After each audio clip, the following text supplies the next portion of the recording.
పేపర్లో టీవీలో చాలా కంప్లైంట్స్ వస్తూ ఉంటాయి. కంప్లైంట్స్ 2 రకాలు ఉన్నాయి. ఒకటి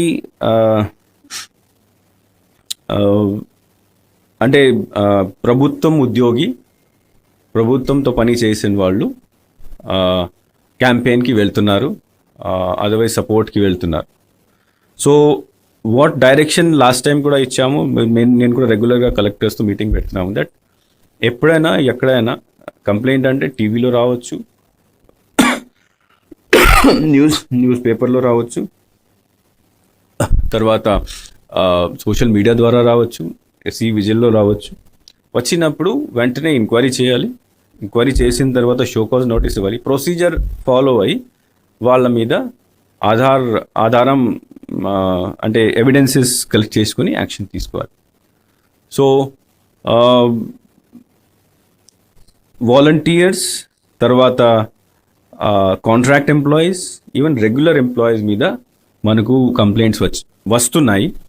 సో నిన్నటి దాకా, ఈరోజు కాదు, నిన్నటి దాకా 46 action has been taken against 46 people, which include volunteers, which include some VROs ఉన్న రెగ్యులర్ ఎంప్లాయీస్ కూడా ఉన్నారు, తర్వాత కాంట్రాక్ట్ ఎంప్లాయీస్ కూడా ఉన్నారు.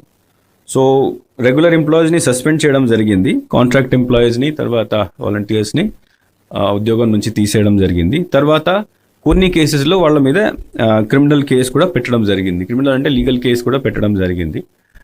2 రకాల ఇష్యూ ఉంటాయి దాంట్లో. ఒకటి, somebody goes and participates in some meeting. So ఆ కేసెస్లో యాక్షన్ తీసుకున్నప్పుడు సస్పెండ్ చేయాలి, లేకపోతే కాంట్రాక్ట్ పర్సన్, వాలంటీర్ ఉంటే తీసేయాలి. కొన్ని చోట్ల వాళ్ళు స్వయంగా వెళ్ళి పబ్లిసిటీ చేస్తున్నారు. అట్లాంటి కేసెస్ అంటే అన్డ్యూ ఇన్ఫ్లుయెన్స్ కింద వస్తాయి. అది చట్టం ప్రకారం నేరం.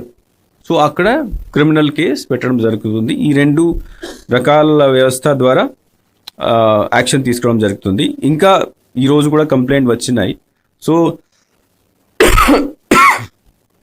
మనము